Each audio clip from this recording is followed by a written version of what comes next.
You are listening to the Toxic Mold Podcast with Steve Worsley, the toxic mold expert and your number one source for mold consulting and mitigation in the USA. Let's dive into a brand new episode. Before we get started on this episode, here's a not so short disclaimer. While all attempts have been made to verify the content provided in this podcast, neither the podcaster or the producers assume any responsibility for errors, omissions, or alternative interpretations of the issues discussed here. All information stated in this podcast is the opinion of Steve Worsley. Steve Worsley is a mold specialist with over 25 years of experience in the construction and mold industry. The Toxic Mold Podcast is for information sharing purposes only. The views expressed are those of the podcaster and his alone. These views should not be taken as expert instruction or commands. While there may be references to medical conditions and symptoms, all podcast episodes are the opinion of Steve Worsley, and any medical questions or concerns shall be addressed with the appropriate licensed medical professional or professionals. As the podcaster refers to different mold types, please be aware that Steve Worsley is not a microbiologist, and questions concerning mold specifics should be answered by the appropriate professional. Steve isn't, nor does he offer any legal advice. For any legal advice, you must speak with a lawyer. The listener is 100% responsible for his or her own actions. You can check out Steve's books on Amazon. Just go to Amazon and search for author Steve Worsley. You can also take Steve's courses on Udemy or Skillshare, and you can find out more about those at cnccontractorservices.com. Now, let's get to the episode. Hello, you're listening to the Toxic Mold Podcast with myself, Steve Worsley, and again, we have my wife, Cassandra. How are you? Good. How's it going? It's good. We're on a roll here. What is this, like the third or fourth one in a row? I think so. Maybe even longer. I can't remember. But thanks for being here. I'm sure all the listeners appreciate it, which I would like to thank all of our listeners. We keep getting more and more listens, so it's pretty cool. When we started this, what year did we start this? I don't even remember. 2019, I believe, April. Wow, it's been a while. Yeah, it has, actually. And I gave you a lot of pushback on doing this podcast. So, but we have a lot of our clients listen to it. I get a lot of feedback. Some happy, some not so happy. Yeah, it's good to have you here because you started with us and you have your own business you're trying to run, but I keep bugging you because I don't like doing these by myself. I feel like I do much better with you because I don't ask the questions that you would ask. So it's kind of difficult for me to put myself into the shoes of somebody that doesn't know anything about mold. Absolutely. Once you're an expert at it, it's hard to go back to feeling like a beginner. Yeah, and I try to do my best to educate our listeners, but I don't know. I've done this for so long. I've been in construction my entire career. So there's just a lot of things I don't think about. But anyhow, today's episode is episode 234. This is an interesting topic. It's ozone machines for toxic mold mitigation. Do you even know what an ozone machine is? It changes the air, the chemicals in the air. That's about what I know. Yes. So interesting you say that. I'm not going to quote everything to the exact percentage, but we have the air that we breathe is not just oxygen. It's 18 to 21% oxygen. And then the 78%, I don't know what chemical it is. It's not on the top of my head right now. And then we have like 1% of other gases, and which could include ozone. Well, if you change the chemical makeup of the air, this is my theory on it, it prevents the mold spores from reproducing. So the reason I wanted to talk about it, now that I'm telling our listeners, hey, go out and buy you an ozone machine, is I hear or see a lot about it on social media. And I'm sure you hear me complain. There's a certain page, there's a certain person that's all that she pushes is an ozone machine, and it's not the proper way to do mold mitigation. So I figured it'd be a good topic to talk about. So to just define it, an ozone machine is a machine that we use during mitigation that kills the bacteria and it reduces odors. You heard me say that. It's a machine we use. It's one piece of equipment that we use for mold mitigation. So can anybody go buy an ozone machine? Yes. Is my first. So anybody can buy it. Let me, because I say this, but in Wyoming and Utah, we're not regulated. So our chemicals that we use aren't regulated. We don't have to be licensed. Obviously, I'm certified, but we don't have to be licensed. And for the listeners, all that means is, like Utah has what's called DOPL. It's the state entity that regulates contractors and nurses and doctors and all that. I'm not saying Wyoming doesn't regulate doctors, but in our field, even contractors in Wyoming, we're not.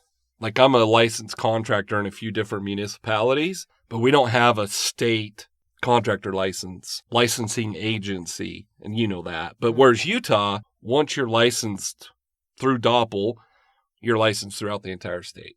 But anyhow, they don't oversee us. So to say that anybody can go buy one, I believe you can get on Amazon and buy an ozone machine. I think anybody can. But our favorite states that like to sue, like California, I don't know if you can or not. Well, because I think so many people will hear ozone machines are used in mold mitigation. They'll go, oh, it's like an air purifier. Let me just go buy one so I have one at home, right? And so maybe it's helpful to help people understand why ozone machines are used, but also maybe why the everyday person shouldn't be attempting to use them. Well, so to kind of tackle that in a few different aspects. So I just told you what the chemical makeup of the air is. And if you're pumping or turning on an ozone machine, you're changing the chemical makeup of the air. That's the whole point. Like, we're trying to prevent the mold spores from remaining viable and reproducing. We're trying to stop that, and we're changing the chemical makeup of the air. Well, what do you think that does to your air you're breathing? Probably changes the air you're breathing. Exactly. And so my point is it's not safe. Our listeners are probably like, well, Steve, you just said you guys use them. Yes, we do use the machines, but they're inside of a containment. And when we turn them on, we're in our monkey suits and we have our face masks on. We actually turn the machines on. They're set on a timer. They run for how many ever hours we decide to have them run. So say we're on a mitigation project and we're wrapping up our Monday. We're going to turn that machine on as we're leaving for the day. And then it'll kick off at least 4 hours before we get back. Okay. So my point is it's not safe to breathe. It's not safe to have animals in the home, which, of course, you know this. We don't like anybody in the home when we're doing mold mitigation.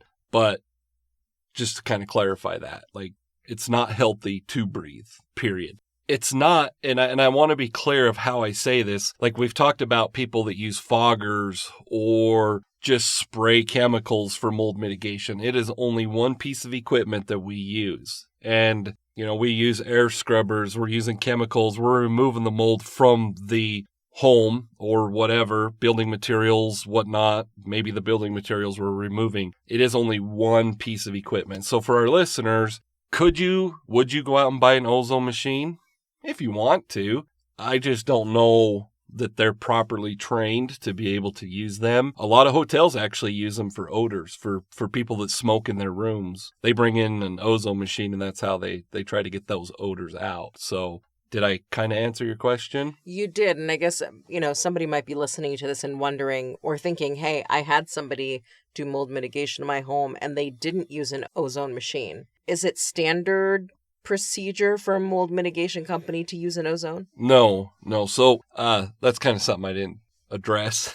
So for my competitors out there that are listening, which we do have, which I wouldn't call them competitors. We're all in the same business. There's plenty of work for all of us. Some of them might be saying, Steve, I can't believe you do that. It's kind of a touchy subject because some people believe it is worth using. Some people believe it's not. I have done my own case studies. I've used the machines, ran air tests, looked at those results. I've not used them, looked at the results. We get better results when we use them. Okay. And to be honest with you, unless you're in a home that people are in and there's no containments and they have house plants and pets and they're there, like, you're not hurting anything. Does that make sense? Yeah. Like, I don't know what it would hurt, even if it's doing nothing. But I do believe that they help. Well, and it's kind of like oxygen is a requirement for mold growth. So if an ozone machine is changing the chemicals in the air, then it's also hopefully preventing mold from being able to grow even more. Yes. Yeah. And I had a project. He was an engineer, but his dad was like a chemist, or I can't remember, but I was explaining to him, he asked about the ozone machines, and he's like, why do you use them? And I told him essentially what we're talking about. I said, scientifically, I don't have the expertise to say, yes, it works, or no, it doesn't. But I explained my theory to him, like, you're changing the chemical makeup of the air, which prevents the mold spores, in my opinion, from reproducing. And like I said, it kills bacteria and it removes odors. Okay. Mold has an odor to it. Even if you're running air scrubbers, you can't always just get rid of the odor. Some of our chemicals we use have odors to it. So, for me, and like I said, for those that are listening that don't believe in it, that's fine. It's no different than ERMI testing, my opinion about it, and those that love it. Nobody's right, nobody's wrong. I just want our listeners to understand why we're using them. And if they have a contractor that's not, it's not that big of a deal. Does that make sense? It does, but what should our listeners know about ozone then? That it's toxic to breathe. Okay. Like, it's not safe for them to be breathing in ozone. So if their contractor, to kind of backtrack a little bit, we're very clear as to our clients, the processes we follow, but on the other hand, we don't give them a step-by-step what we're doing for proprietary reasons. If our listeners, they say, yeah, well, my contractor's telling us, I guess the reason I told you that is your contractor might not tell you every step they're taking. If they don't say that they're using an ozone machine, you shouldn't run and find another contractor. Now, are there pieces of equipment that must be using mold mitigation? Of course, a containment, air scrubbers, HEPA vacuums. If they're not using those, you've got the wrong contractor. But if they're not going to use an ozone machine, it's not the end of the world. There's no reason for you to run out and buy one. And you can buy them for less than $100. It's just not something that I think our listeners would benefit from by only buying an ozone machine. Does that make sense? That does make sense. So then what is your call to action for those listening? If you're going to have mold mitigation performed, make sure you get the proper contractor. And we're actually going to talk about that, I think, in a couple weeks. But that's my call to action. Don't go out there and buy an ozone machine and think it's going to fix everything. I've got a call to action for them. Okay. It's about to be Thanksgiving, and it's about to be Black Friday. And so if you're not signed up for the email list, you're going to miss out on the Black Friday special, hint, hint, on VPAs and mold consults that will come out on Black Friday. So make sure you go to cnccontractorservices.com and you sign up for the mold investigation checklist and get on the email list. Otherwise, you will not get the great Black Friday deal that will be coming out on Black Friday this year. Okay. Yeah, I was going to promote our Facebook page and tell them to go like our page. We'll do that too. But yeah, we appreciate all of you for listening. Like Cassandra said, it is going to be Thanksgiving on Thursday. So I hope everybody that's out there traveling, I'm glad we're not having to do that. But all of you out there that are traveling, travel safely. But yes, go like our Facebook page. But also, like Cassandra said, sign up for our email list. I don't know if I can I put a link to our Facebook page? I'm not sure about how we do that. I think in the comments in SoundCloud. But again, if you get on the list, you'll never miss a thing. So Yes. Join the email list and share this with your friends. Perfect. Today was episode 234. Thanks for listening and have a happy Thanksgiving. Thank you for listening to this episode. Make sure you go to our website at cnccontractorservices.com and sign up for the mold investigation checklist. Again, go to cnccontractorservices.com and get your free mold investigation checklist today. You can also on cnccontractorservices.com find out more about Steve's courses and books and consultations. Once again, go to cnccontractorservices.com.